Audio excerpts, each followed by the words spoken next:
Welcome to Dead and Roasted. What can I get you?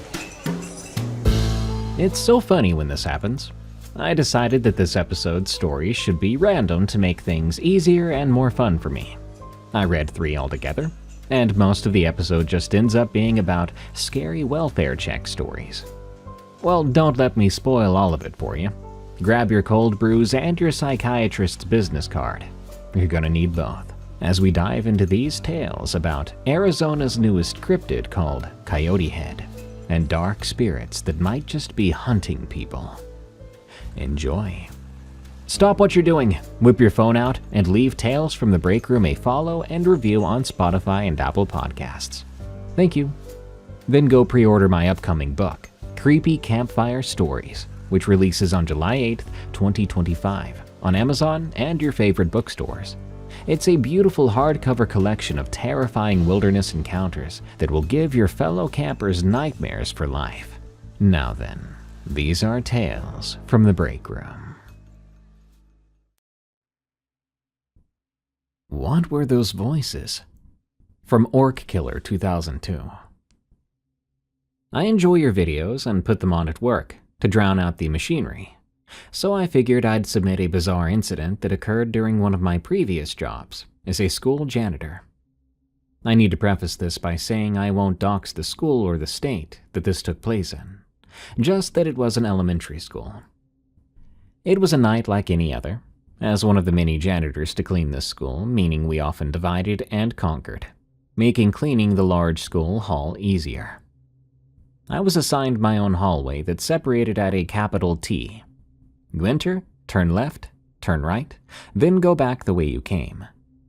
Usually, I don't get this hall as it's already done by one of my coworkers, because it's a rather straightforward cleaning area. So I did as I was asked, carrying my usual vacuum, trash bags, broom, and mop. Each side of the hall had 5 rooms. Again, pretty straightforward. So I started on the left and would make my way across as I cleaned. Before anything else, I'd like to mention that I was undoubtedly alone. None of my coworkers and no teachers were in that hallway, and it was after hours in the first place. I cleaned the first room, then the second, but when I got to the third room, I stopped, swearing I could hear a conversation. One a man's voice, the other what sounded like a female, which was odd. I was the only guy working that night. My coworkers were both women, and for the sake of keeping this more private, I'll call them Abby and Julie. I called out to them.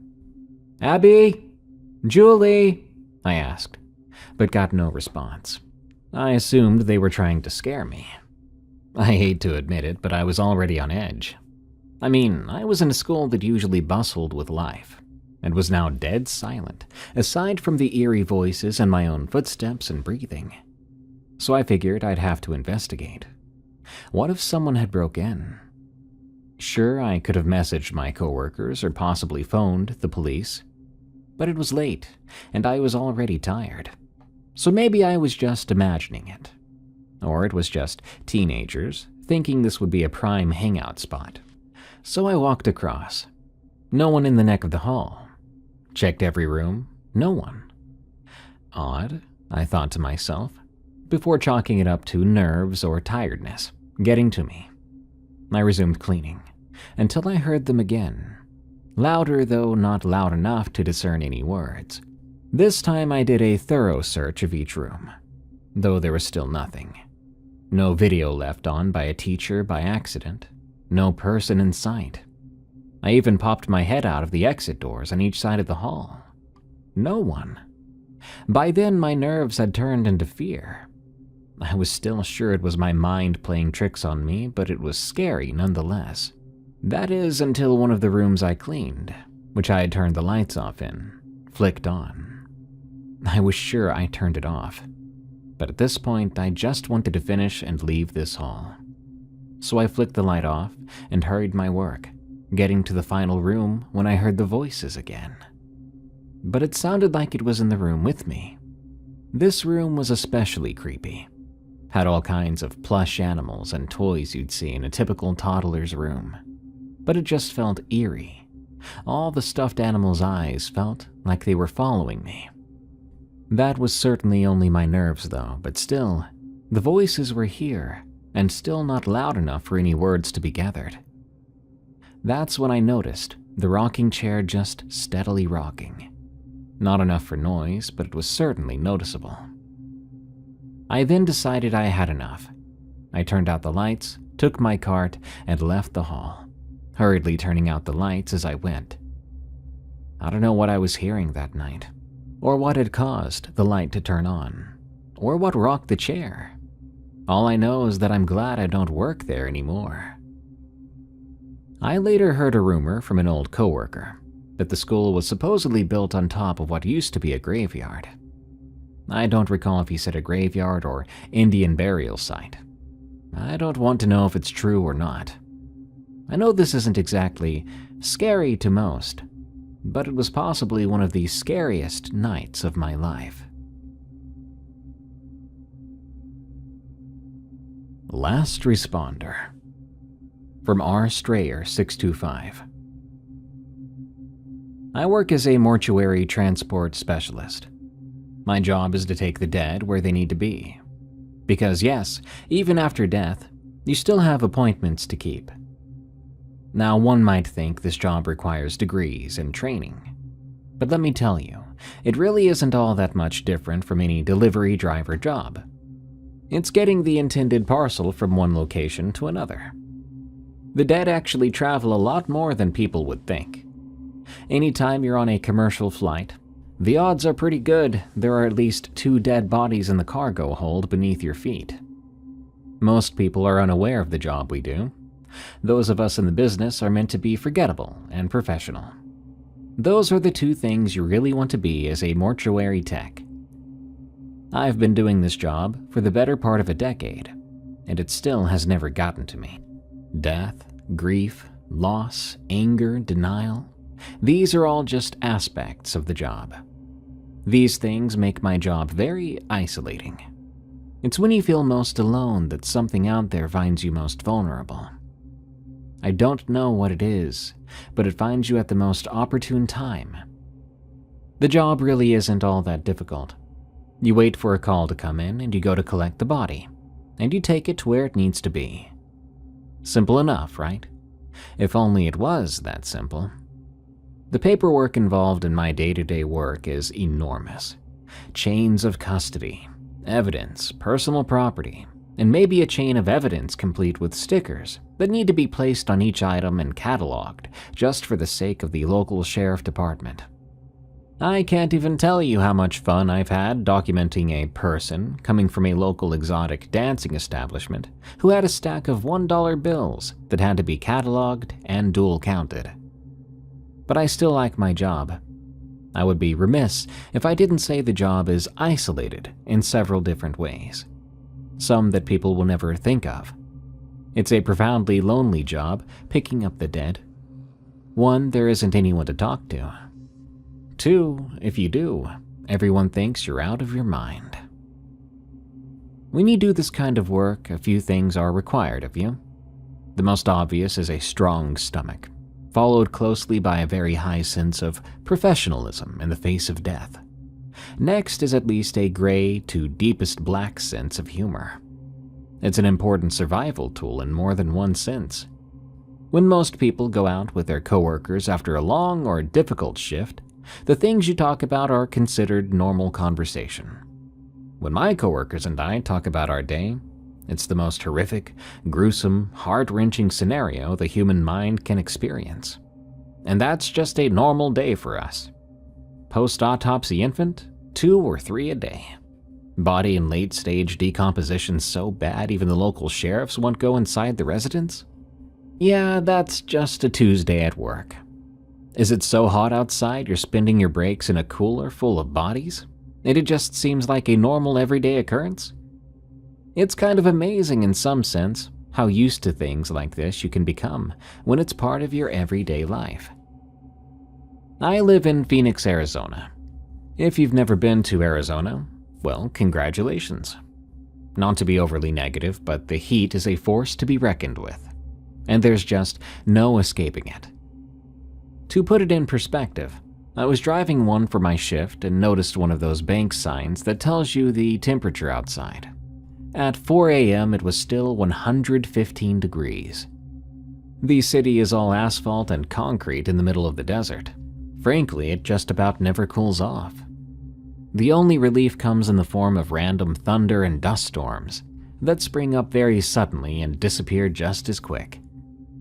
Now, to clarify, these don't leave behind that fresh and clean feeling that should accompany a good rain, but rather it just makes all the dust and dirt cling to you and every surface exposed to it, leaving more of a dirty, grimy sensation that was the background noise of my entire time in the city of Phoenix.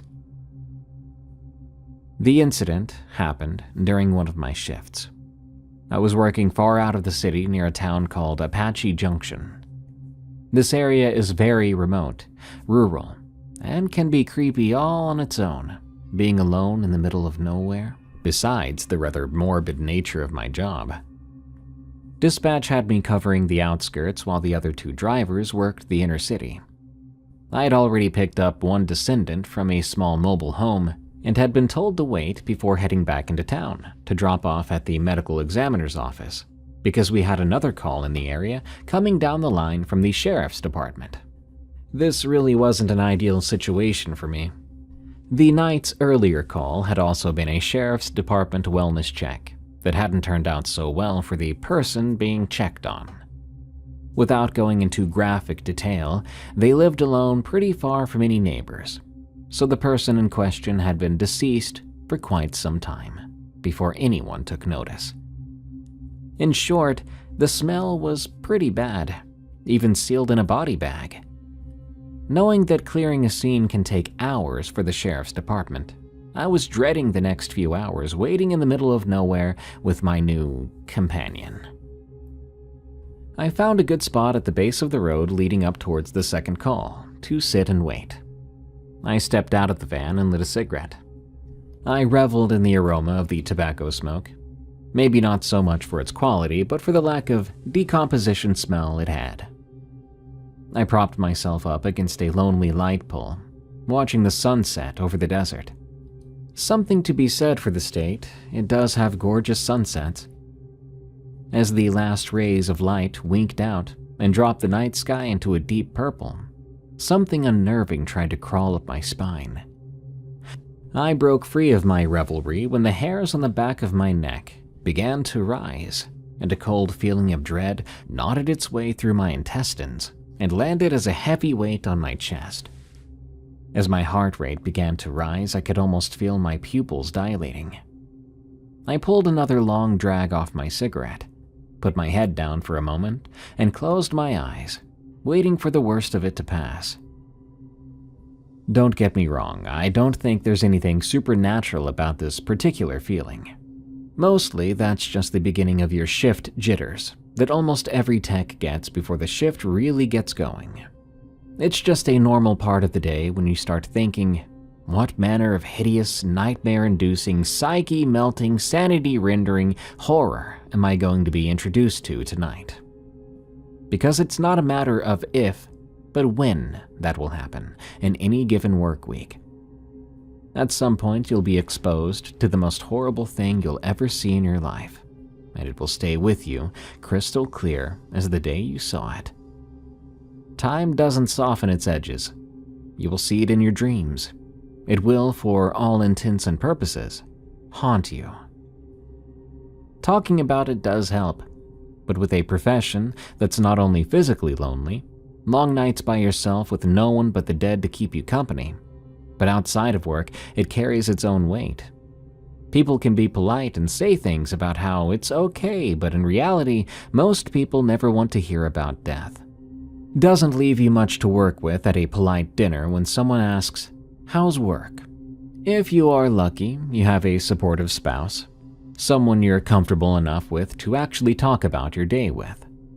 Sadly, such marvelous partners are rare in this world, and we who do this kind of work often have very little in the way of any viable resources when it comes to taking care of your mental health. Panic attacks are pretty common, Sleep disorders are pretty much par for the course when you're on call and you can be called upon to go to a call at any time of the day or night. Most people have stupid work dreams. The kind of mundane activity you perform at work plays out in your thoughts while you're sleeping. Ours are a little different, as you might imagine. Being launched into the worst day of your life for absolutely no reason during a peaceful nap has a way of fraying the nerves. These things all become part of your regular life when you work in this field. I snuffed out my cigarette just in time to hear coyotes begin their high-pitched howling off in the distance. The canyon base I was currently at provided me with some bizarre acoustics. Yips and howls bounced around the canyon in call and response. I don't mind coyotes. I think they get a bad rap. And yeah, they can be a real nuisance to anyone who owns livestock. But in general, I think they're neat creatures. The sky faded into deep purple. The stars came out one by one, and if it wasn't for the 115-degree temperature, it would almost feel like a nice night. Almost. In the fading light, I could just make out the silhouettes of coyotes moving around the ridge above me. Night had fully fallen, and the nocturnal predators of the desert had begun their evening's hunting. The light atop the telephone pole began to flicker to life, casting the odd bluish-purple glow that some light poles in Arizona seemed to have. The initial cold dread had faded to mere background noise, when a new sensation began to well up inside my chest. This wasn't my usual pre-work jitters. This was closer to real instinct, the kind that comes from being in the presence of a real predator. I took a nervous look around to see if I could spot the source of this new sensation, but the desert around me was devoid of anything I could detect. I tried to put it out of my mind. I walked back to my van hoping that leaving the windows down would reduce the odor enough for me to sit in the cab. I pulled the handle of the driver's door, activating the dome light. The light was a sudden and harsh contrast to the night my eyes had been acclimated to. I squinted against the light, waiting for my eyes to adjust, only to have them settle upon something my brain was struggling to recognize. A huge pair of yellow eyes staring back at me. The eyes were set into a long face, covered in yellow-red hair, long pointed ears set atop a head with a long set of jaws. My thoughts slipped a gear at the appearance of this newfound presence. I finally lurched my train of thought into forward momentum and locked onto what it was that was in my van. A rather large coyote. In its jaws it held my lunch bag, gripped in its teeth. We both froze and just stood there, staring at one another, neither of us moving for what felt like several long seconds. I had the thought that maybe I should start backing away slowly, knowing that I had the animal cornered, not wanting to provoke an attack out of it, feeling threatened. No sooner had I finished the thought when it seemed to occur to the coyote as well.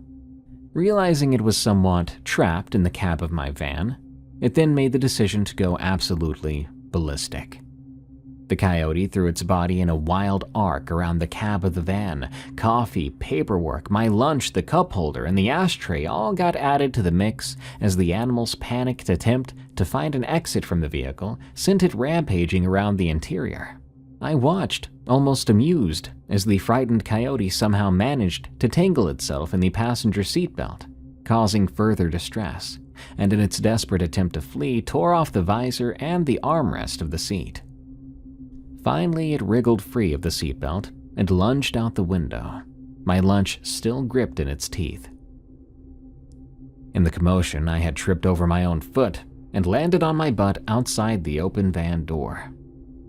I gathered myself to my feet to peek around the hood of the van, to watch the coyote holding my lunch and 3 of its companions that I hadn't seen around the other side take off into the night with long, loping steps of casual predators. The one with my lunch stopped, turning its head to look back at me. I don't know what it is about certain animals that have such a unique ability to convey so much without ever saying a word. But the coyote gave me a look that somehow conveyed the impression it had found the whole of our exchange rather undignified, along with a note of triumph at having procured its own meal for the evening. I watched them disappear into the night, answering more calls from their packmates as they departed. I sighed. I try in my life to not ever give in to despair. There's plenty of that in my average day, but today I allowed myself to really ask the question, why me? I examined the ruined interior of the van idly, wondering what my boss was going to say when I had to turn it in at the end of my shift. Or rather, how was I going to explain that I had been Looney Tuned by Wile E. Coyote and he had stolen my lunch? I managed to get the windshield wipers to turn off, despite the handle with the switch on it hanging by the wires.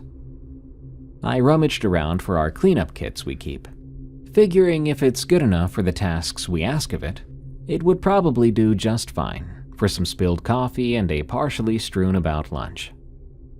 There was nothing I could do about the damage to the armrest and seatbelt. That was the next shift's problem, I told myself. I was trying to get the majority of the coffee out of my seat when the little hairs began to stand up again. I looked up and around at my surroundings and spied the source once more. More coyotes began to appear out of the darkness, sniffing around the back of my van. Realization dawned on me that they hadn't returned for more of my lunch, but the body. That's what they were there for in the first place. Coyotes can smell a decaying body for miles. I decided that a change in tactics was in order, and perhaps a new place to hang about while I waited for the next call. I climbed into the cab and sat down with a less than pleasing squish in my seat. I managed to get the headlights to turn on, even with the controls in their current state, and I began to tool further up the mountain, wondering aloud to myself if the next call was going to take the rest of the evening. The rearview mirror now sat in my passenger seat thanks to the evening's events, but the side mirror provided me with an eerie image of several pairs of yellow eyeshine trotting their loping gait after my departing van. I stopped further up the hill, finding another light pole to rest under. I checked my phone for probably the 20th time in 2 minutes, hoping to get this call over with and be heading back towards civilization before the night had a chance to become any more exciting, when I heard the yipping and howling start again. A quick sweep of my flashlight around the surrounding hills showed more pairs of eyes darting amongst the rock outcroppings, and a few bold coyotes making their way toward the back of the van, sniffing the air as they made their approach. Now, I have to say this really isn't all that unusual for any of us who have to do night shifts in these remote areas. It's just part of the job, and nights like tonight are somewhere you just have to roll up the windows and get comfortable with the smell because there really isn't any deterring the predators from doing what they naturally do. So the waiting game is what I was in for. It's an odd experience, but not an uncommon one, to spend the night staged up somewhere waiting for a call. Lots of different professions have to do it, but I doubt most of them have to wait inside the vehicle because they're surrounded by carnivorous predators with no one but a corpse for company. I made a few more runs between lampposts to lose some of my would-be pursuers, and waited at each post for a little while until they caught up again. Not wanting to repeat the night's previous encounter, I kept up the game of hide-and-seek with the coyotes for the better part of an hour before my phone chimed with the newest call information.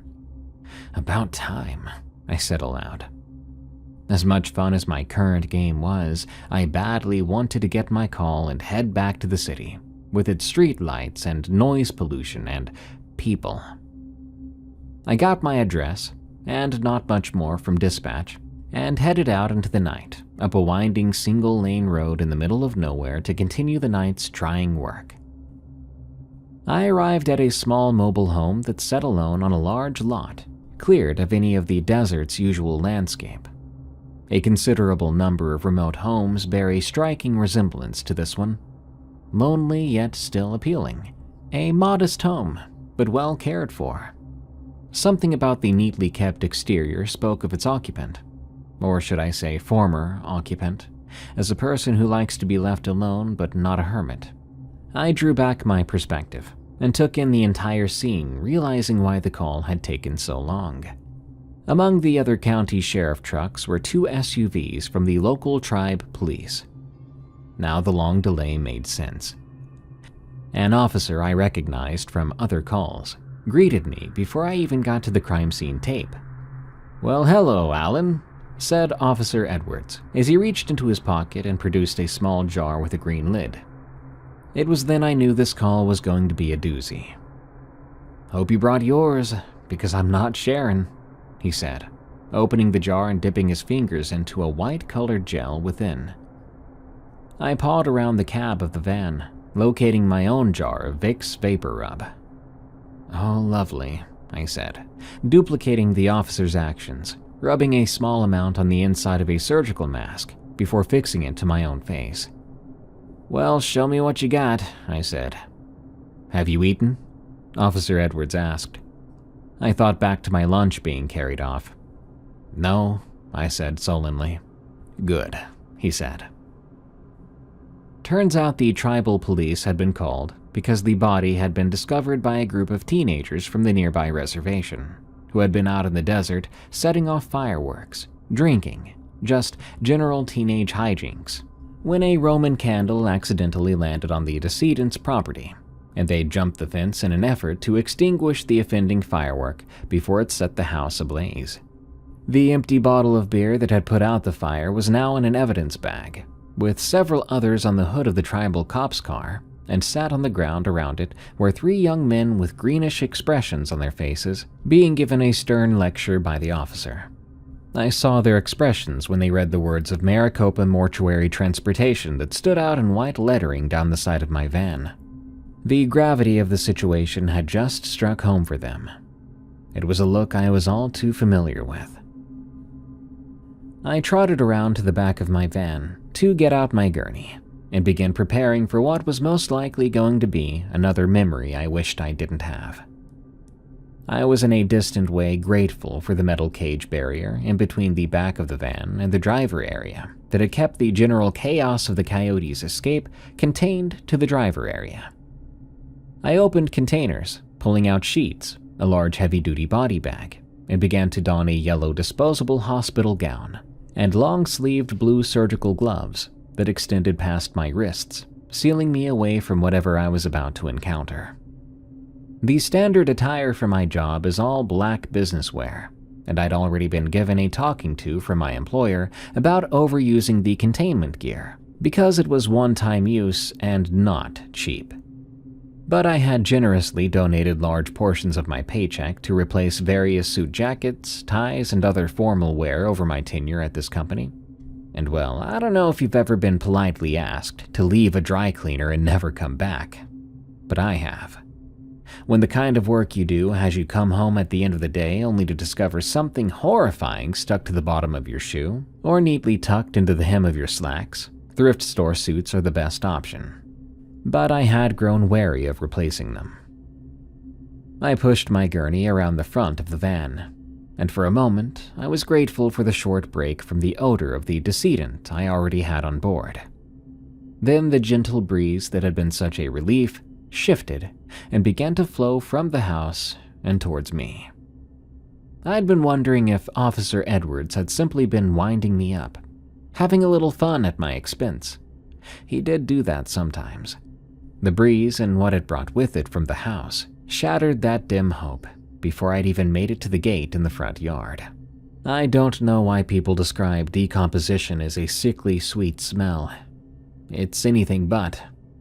If you've ever encountered it, you have my sympathies. If you have ever encountered what the human body smells like in such a state, I have the names and contact information of a few therapists for you. Entropy in all its manifestations you see in my line of work has nothing in common with the word sweet.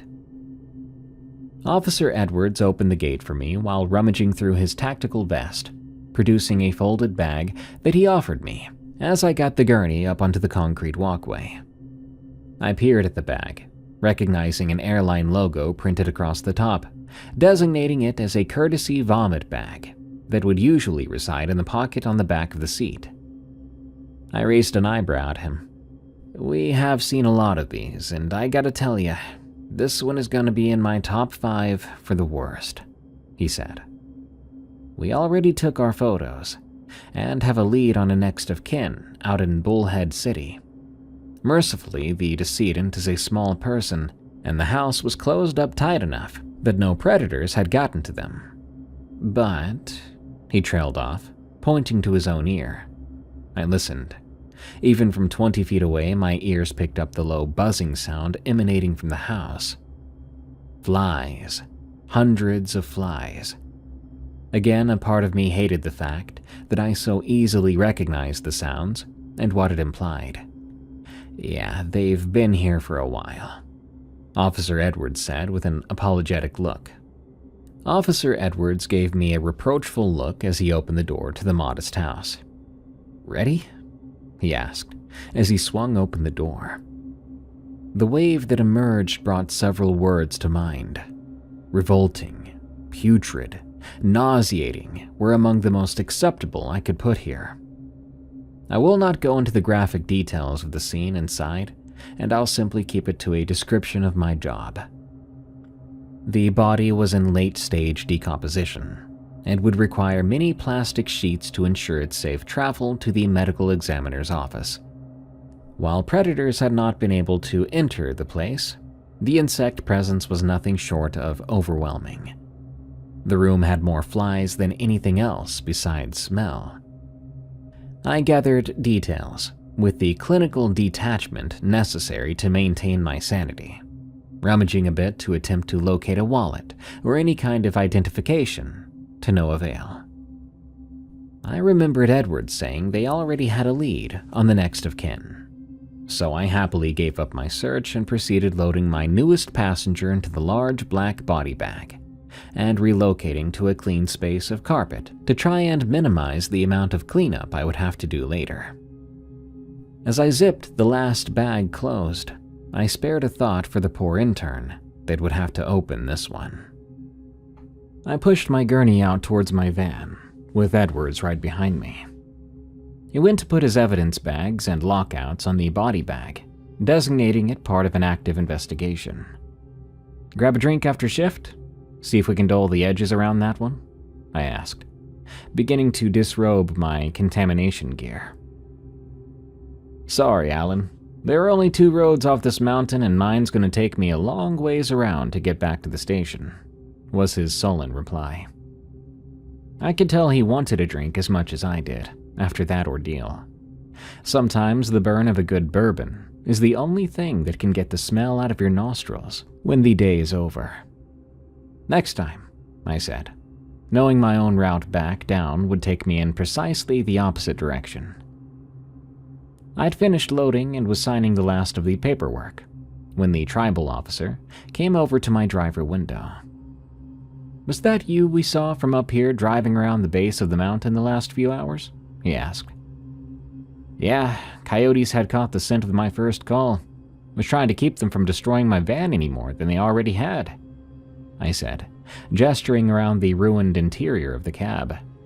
"Doesn't seem to have worked," he said, with a raised eyebrow and a bit of a grin at the corner of his mouth. But his expression darkened. "You should be careful.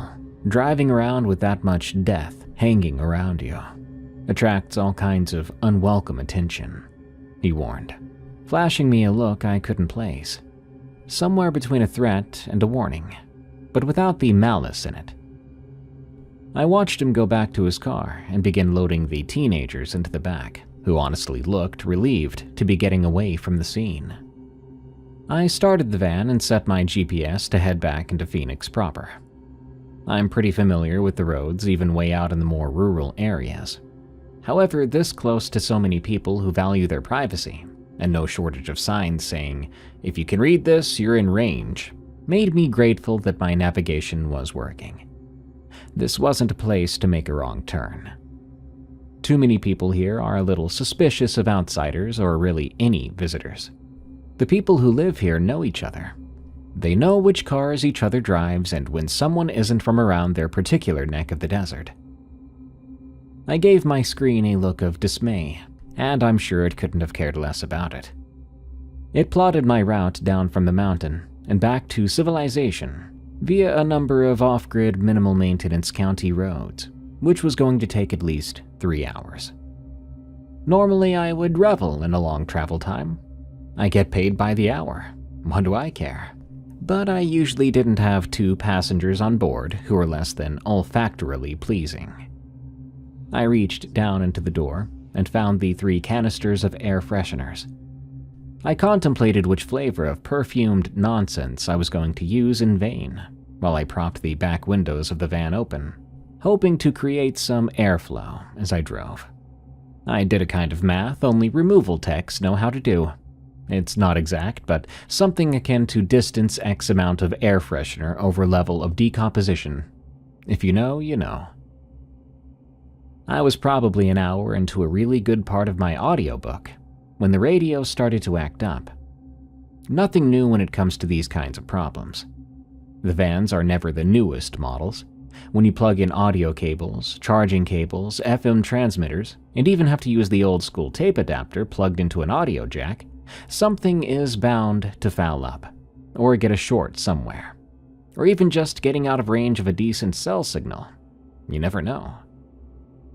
The problem isn't so much in resolving the problem, as much was doing so while driving.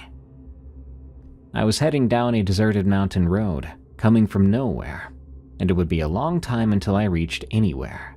Probably not the time to be sorting my tech issues.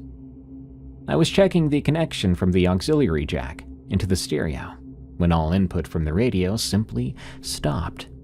No static, no broken sounds, no feedback. All the noise just stopped, and the radio read a simple error message of, "Please input code."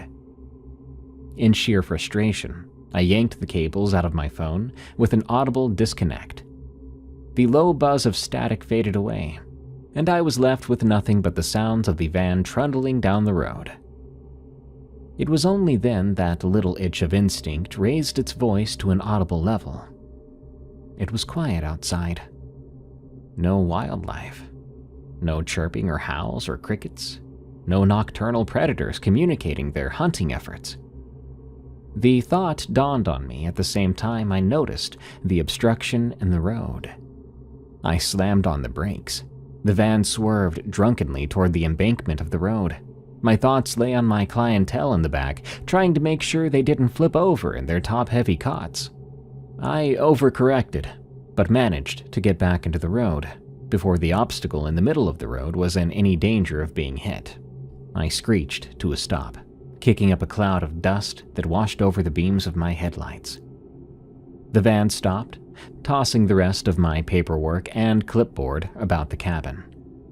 I swore more than I had all night as I tried to collect my paperwork and vital documents, angrily stuffing them back into my clipboard when my eyes focused on something in the dust cloud before me. "Oh, for the sake of all that is holy," I exclaimed. It was another coyote.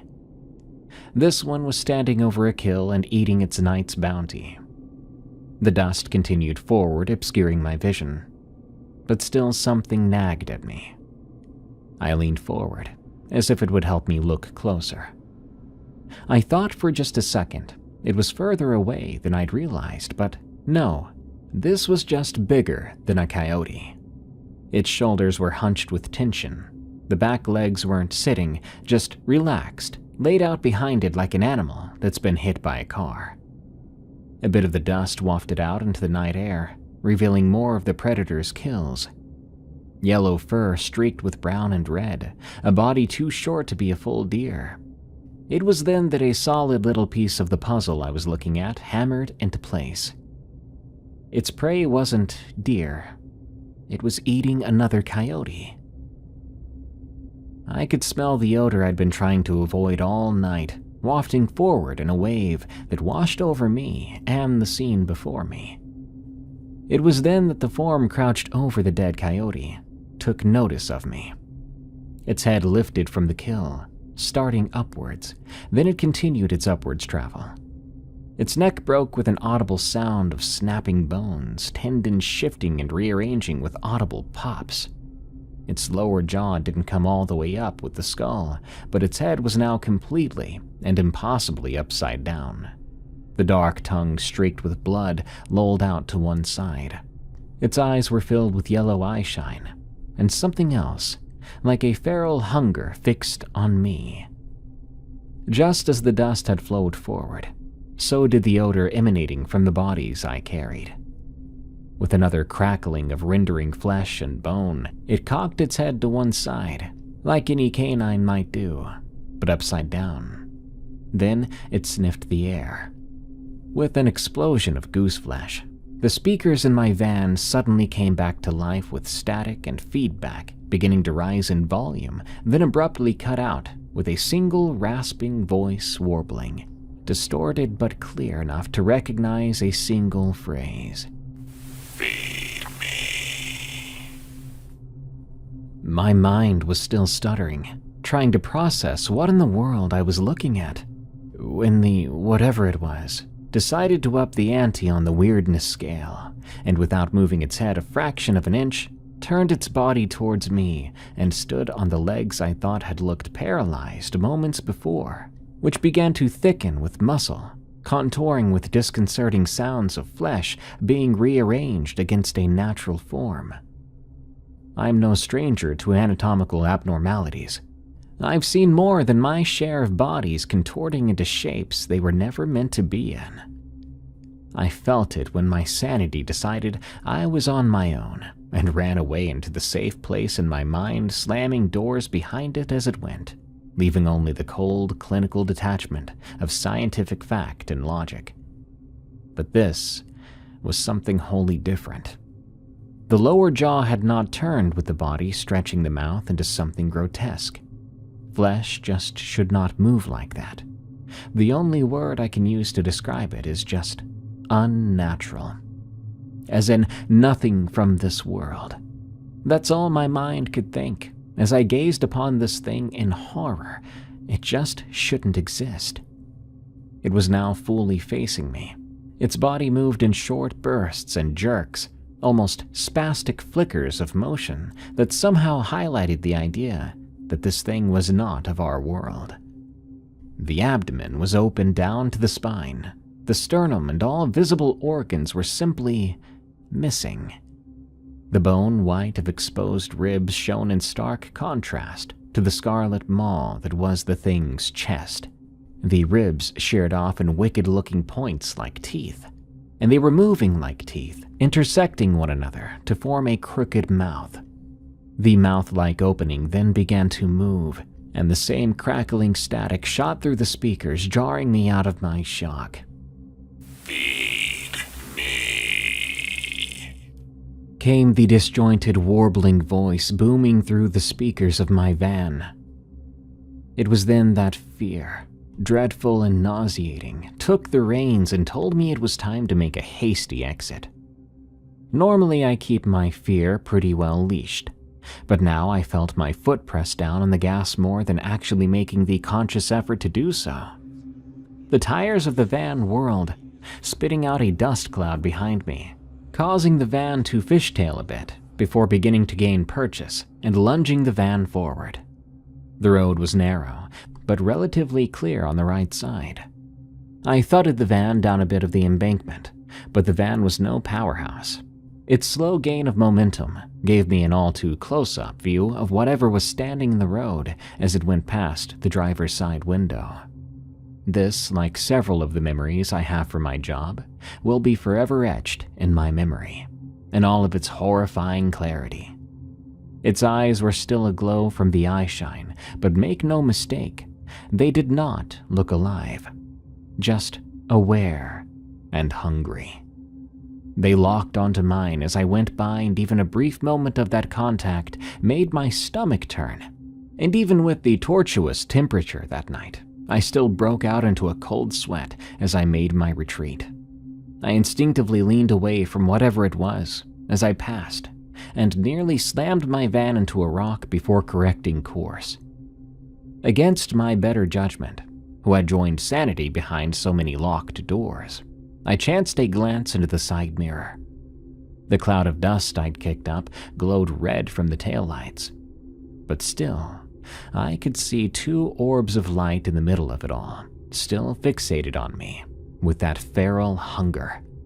They jerked wildly about, reminding me of the unnatural gait of the creature. I put more pressure on the gas pedal and sped down that desert road as fast as I could without risking collision, not wanting to suddenly find myself stuck out there with whatever that thing was. For whatever it's worth, fate or luck was on my side that night, and when I splashed out onto the highway heading back toward Phoenix, there wasn't a single cop in sight, freeing me to put as much distance between myself and it, without the confines of things like speed limits. I'm not sure how long I'd gone without breathing, but I drew in a big, gasping breath when I crested the last hill and the glowing city of Phoenix sprawled out before me. Upon reaching the relative safety of the city, sanity decided to come out from its hiding place, joined by rationalization, both arguing for control. One side was saying there's no way I just saw what I saw. The other was telling me now was no time to be questioning my own sanity. I unloaded my cargo at the medical examiner's office in relative silence, answering only the most basic of questions. A wary-looking intake clerk, who I guessed was used to seeing people like me in various states of trauma, didn't seem to want to press the issue of my wild-eyed expression and clearly shaken demeanor. I returned to the field office to find a few other techs either looking at their phones or lying about some of the couches, trying to take naps between calls. I must not have been able to hide the night's events from showing up on my face, because I got an inquisitive look from another tech as I made my way through our break room. But I think my eyes had something foreboding in them, because all I got from him was a quick, rough call? And a lifted eyebrow. "You could say that," was my only choked response as I hurried past them to the bathroom. I pressed my back against the wall, letting myself sink onto the cool tile floor. I admit, I cried a bit. Not so much for the night's experience. I hadn't had a chance to process that yet, but for having yet another terrible visage indelibly etched into my memory to join what had become far too many in my years on the job. I leaned over and pressed the side of my head against the cold toilet tank, and I waited for my heart rate to fall below hummingbird on Red Bull before climbing back to my feet to splash cold water on my face. I drew a few concerned looks as I exited the bathroom, but most techs understand that it's not always wise to ask about a bad call unless prompted. Like I said, the job can be pretty isolating, and many of us have a sort of don't bring everyone down mentality. I thought briefly about telling my therapist about the incident, but I'd already been graying the hair of my current one for the last few months, and I didn't want to have to find a new one again. So, it sits today in a catalog of nightmares that will never fade. I don't know what it was, or if it's still out there, and I never want to find out. Welfare check. From Officer Awesome 1023. Years ago, I was dispatched to a welfare check in the middle of the night, a call that doesn't leave me. As I sat at a red light, lightning clawed across the sky, and rain hammered the roof of my patrol car when my radio crackled to life. It was dispatch with a welfare check on a Mrs. Albright, called in by her neighbor. But it was well past 0230, an unholy hour for a call like this. The thunderstorm refused to relent as each violent flash of lightning illuminated the rain-slicked road ahead, guiding me towards the complainant's home. When I arrived, the complainant's house and the oppressive stillness of the neighbor's property highlighted the unnatural quiet. The complainant, a nervous woman with wide, shadowed eyes, whispered about the elderly woman next door, Mrs. Albright. "Weeks," she kept repeating, her voice barely above a breath. Weeks since I've seen her. The phone just rings and rings. A wave of unease washed over me as I approached Mrs. Albright's house in the quiet street. The car in the driveway was coated in a thick gray film. The mailbox overflowed with yellowed envelopes, some bent and warped. A faint, sickly sweet odor like overripe fruit mixed with something metallic hung in the air. The certainty that I was about to find a body, cold and still, settled in my gut. At the front of the house, the door was locked, but the blinds on the large picture window were inexplicably raised. A cold blue light pulsed from within. It was a stark, almost surgical illumination. I could not see inside from the ground. The complainant, her face pale in the intermittent lightning, scurried back to her porch and returned with a wobbly plastic bucket. Standing precariously, I peered into the living room. The blue light emanated from a large television screen displaying only static. The air inside seemed thick, almost viscous. The furniture was draped in shadows, but there was no sign of Mrs. Albright. Then I saw it. A dark stain on the carpet near the hallway entrance, its edges blurred and indistinct. The telephone base blinked a frantic, irregular red. Not a steady rhythmic of missed calls, but a desperate, stuttering plea. The hallway leading deeper into the house was swallowed by an impenetrable darkness. My flashlight beam revealed only an open doorway at the far end, the darkness within seeming to writhe. "Everything looks clear," I lied to the complainant, my voice feeling hollow. As I turned back to the window, it happened. A face impossibly close filled the glass. It wasn't just looking, it was pressed against the pane, the features slightly flattened and distorted, the eyes wide and black, reflecting the blue static with an unsettling intensity. A thin, almost invisible line of spittle traced down the glass from the corner of its mouth. The shock was a physical blow. I stumbled back, the bucket tipping beneath me. I landed hard, the breath knocked from my lungs. The complainant rushed forward, her hand reaching out in concern. I instinctively recoiled, scrambling back onto the bucket, my hand reaching for my sidearm. My heart pounded against my ribs. I had to look again, but the face was gone. Now, in the dark hallway, a figure stood. It was frail and hunched, wearing a long white nightgown that seemed to shimmer in the dark. Its back was to me. Then slowly, impossibly so, the head began to turn. Not a natural turn, but a jerky one, like a grinding rotation, until a pale, gaunt face was visible in profile. One black eye, devoid of any discernible pupil, fixed on me. A silent, knowing gaze seemed to pierce through me. Then, with a movement that defied the stiffness of age, the figure glided silently down the dark hallway, disappearing into the inky blackness. I stumbled off the bucket, my legs shaky. The complainant stood frozen, her face a mask of confusion and dawning horror. I saw her, was all I could manage, my voice pretty much a ragged whisper. The wind picked up as lightning cracked around us. Fat drops of rain began to fall, cold and heavy. I turned towards my car, the need to escape the place overwhelming, but something made me hesitate. An unsettling feeling, a sense of unfinished business prickling at the back of my neck. I glanced back at the front door of Mrs. Albright's house. Earlier I had checked it, and it was firmly locked. Now, impossibly, it was slightly ajar, a dark sliver of invitation in the oppressive gloom.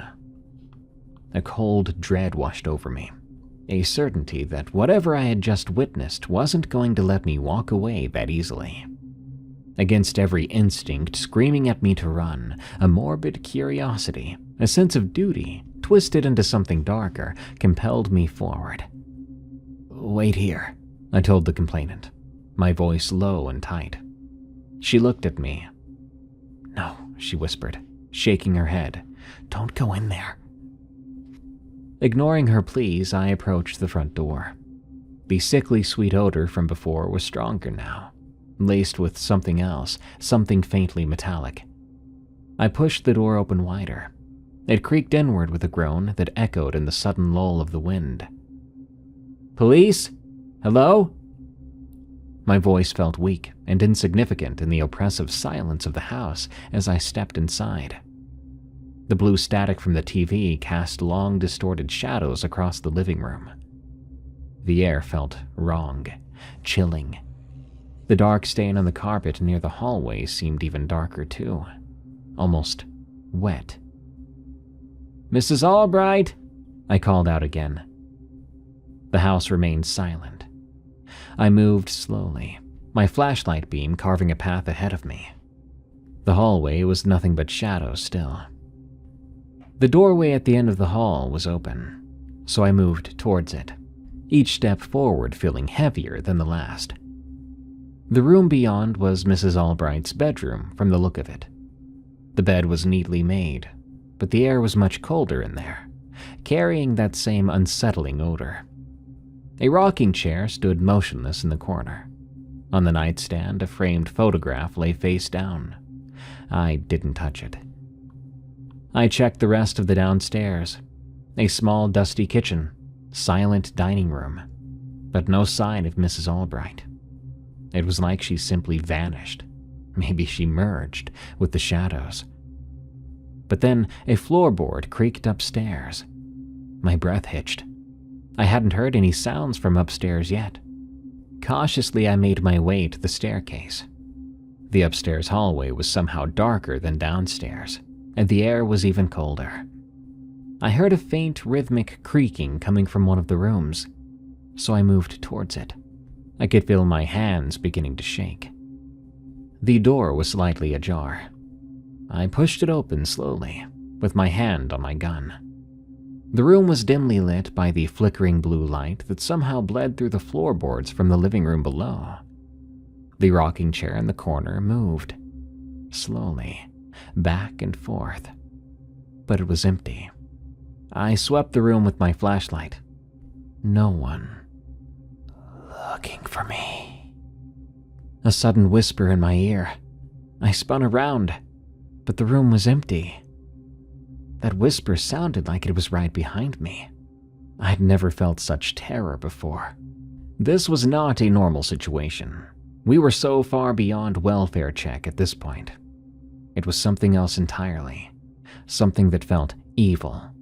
I backed out of the room, my eyes scanning all over, searching for any movement.